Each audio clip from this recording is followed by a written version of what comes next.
If you take the time to line up the energy, something as simple as you're on your way to a restaurant and you know you're going to arrive at a busy time of night, and often there isn't a place to park, but you feel particularly tuned in, tapped in, turned on, and you like the feeling of there being a place waiting for you at the door.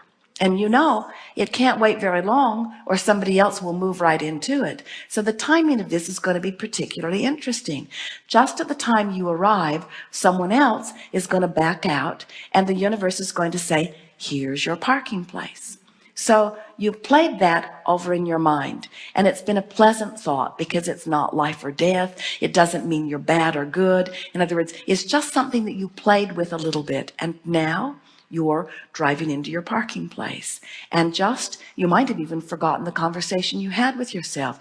But just as you are looking around for a place, there right in front of the door, someone backs out, and the person makes eye contact with you as if to say, here you go, I saved this for you.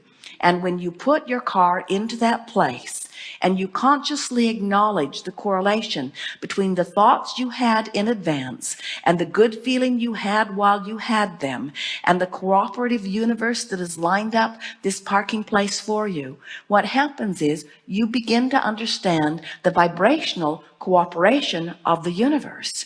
All that has ever been missing has been your personal vibrational cooperation with self. So often you've been acting out of habit, or thinking or speaking out of habit, or biting your nails out of habit. And now you are more deliberately projecting your thought with an expectation of getting results. And as you start making those correlations, you begin to feel the invincible nature of your being. You begin to literally stand in the center of your universe, look around at the aspects and components of your life, choose from what is around you to make your decisions about what you want, and you begin making affirmative statements. Universe, I select this and this and this and this, and I will be watching for your ever-present cooperation. And then as you begin moving through life with that mindset, you begin noticing that all things begin to shape up just for you, just because you said so. That's awesome. Yes, it is.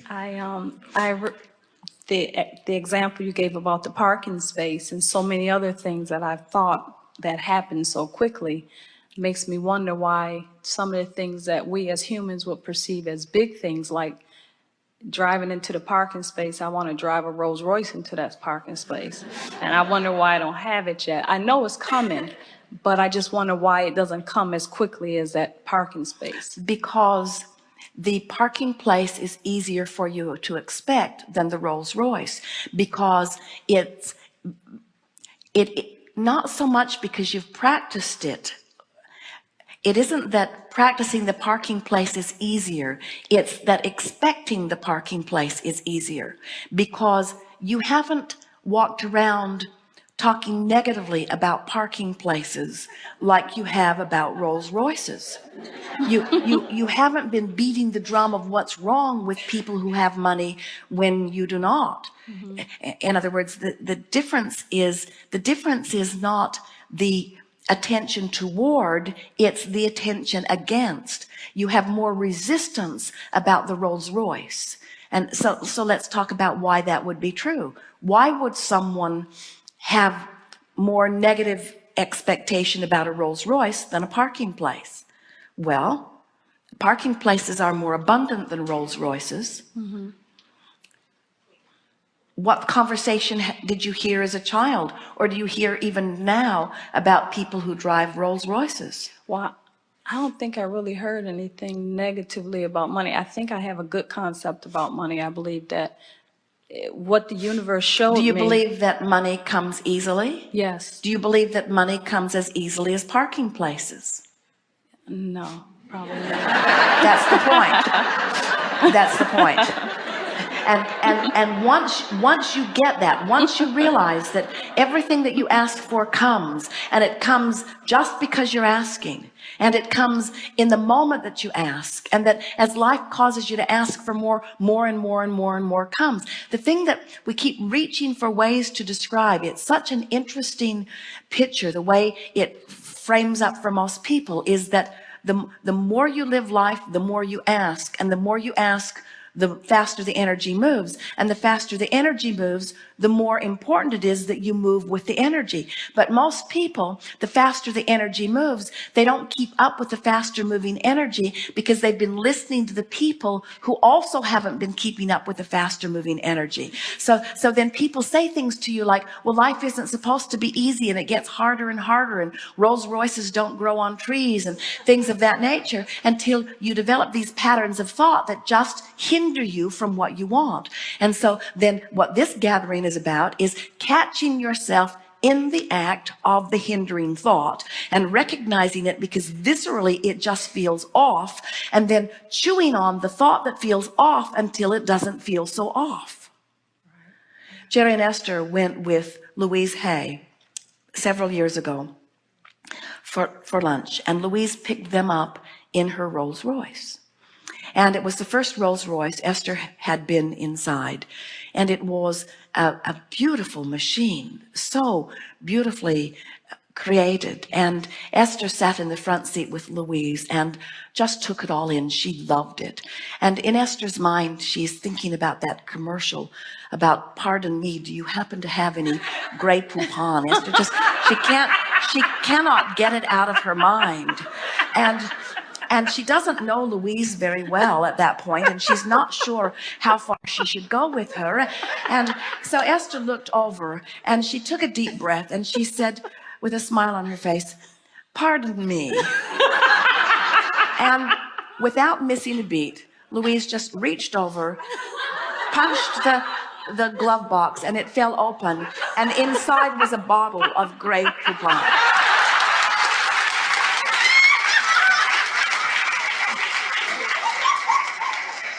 And now Esther's saying to herself, my Rolls Royce experience is now complete. And now she's wanting to drive down the freeway and hold the bottle up and show it to people. She just cannot quite leave it alone. The whole thing is surreal. And then Louise drove to a beautiful little restaurant, and she ducked this big car into this very small garage and very skillfully parked it in a very small space. And Esther and Jerry and Louise could barely get out of the car. It was parked so close, but they managed to move out of, and Esther stood behind the car, and now her old thoughts relative to beautiful cars have been activated as Esther is looking at the cars parked on either side. And she said to Louise, aren't you worried about somebody bumping up against your beautiful car? Now, this is Esther's still active vibration. In other words, it's one of the things that kept Esther from buying a beautiful car like that. It's one of the things that she worries about. In other words, it's still active in her vibration. She doesn't even know it's active in her vibration until suddenly she's standing there looking at this magnificent machine wedged in this tiny little place. And Louise said to Esther, she looked at Esther, and then this calm, cool breeze sort of blew out of her and all over Esther as Louise says, I never worry about my beautiful car. I just expect others to love and respect it as much as I do. Awesome. And Esther felt that peace of well-being just wash into her. In other words, it was a contrasting experience which caused a new rocket of desire, a summoning of source energy, perfect words flowing forth from someone. And Jerry and Esther, no matter where they park, no matter what they're parking, Esther often stops and looks back and plays Louise's soothing words over her that everyone will love and appreciate this as much as I do, you see. And so it's just a matter of recognizing that you're full of vibrations that you've picked up along your physical trail. Some of them serve you and some of them don't. And most of them don't matter at all. It's only if there's something that you want that's calling energy through you and you're not letting it through because you've got some vibration that you would even be aware that you have some cluttered vibration. A car that's going 100 miles an hour and hits a tree is a much bigger problem than a car that's going 5 miles an hour and hits a tree. So the faster your energy moves, the more the resistance becomes apparent. And when you are now aware that resistance is always accompanied by negative emotion, and you are aware that negative emotion can come and go as quickly as choosing downstream or upstream thoughts, now you're in complete control of the part that resistance plays in your fast moving stream. So now you never ask the stream to move more slowly, because it won't. And instead, you just encourage the stream to continue to move as fast as it will, which is what life is causing you to cause it to do. And now you're in control of your movement in the stream. And in time, you find yourself moving so rapidly in this fast moving stream, but it doesn't feel like frenzy. It doesn't feel frantic. It doesn't feel out of control, because when you're up to speed with your stream, everything feels wonderful. That's the way you're wanting to live, you see. That's what you knew when you made the decision to come forth into this physical experience. You knew it would be fast, and you knew it would be fun, and you knew that you had the resources to stay up to speed with it. You would much rather be on a fast moving stream, even paddling against the current, than in a stagnant pond. You really would. And that's why you came forth into this physical experience. You knew this physical experience would inspire fast moving energy. You knew it would. You knew that this was the time of awakening, and you knew that in the time of awakening, your likelihood of waking up would be stronger. And so here you are in a fast moving stream, feeling your emotions more keenly than ever before. And now, instead of grappling or worrying about all of these emotions, we encourage you to reach for one emotion and one emotion only. And that is the emotion of relief. Because where you are is always relative. And you might want to write this down. It's so profound. I am where I am. I am where I am. I am where I am. And I've got only one choice. I am where I am, and I can feel a little better or a little worse. That's it. I am where I am. Can't feel fabulous, can't feel awful. I am where I am, and my only choice is a little better or a little worse. I am where I am. My only choice is a little better or a little worse. And what happens to most people, we don't want to hurt your feelings. Most people every day feel a little worse and feel a little worse and feel a little worse. They watch CNN. They join the online chat groups. They carry things around of things that have gone wrong. They remember things from their childhood. But every day you have the option of feeling a little better and feeling a little better and feeling a little better and feeling a little better and feeling a little better about thousands of different subjects. And as you choose the better feeling thought and feel better, now you shift your placement in the universe. In other words, now just by reaching for one thought that feels a little better, now your point of attraction has shifted. Now you have access to different rendezvous points. Now you have access to your boss being in a different mood when she rendezvous with you. Now you have access to different aspects of the economy. Now you have access to different personality points of those people that you are working with or that you are living with. In other words, just a little effort at feeling a little better shifts your whole point of attraction. Everyone in the universe is now assigned to you in a different way by law of attraction because of that shift in your vibration. And now you feel a little better, and now you feel a little better, and now you feel a little better. And before you know it, you're standing in front of your Rolls Royce, and you're not worried about it one bit, and you're shouting to the boundaries of the universe, everyone who has anything to do with me or my Rolls Royce must match up with me on the terms that I have practiced, you see. Thank you.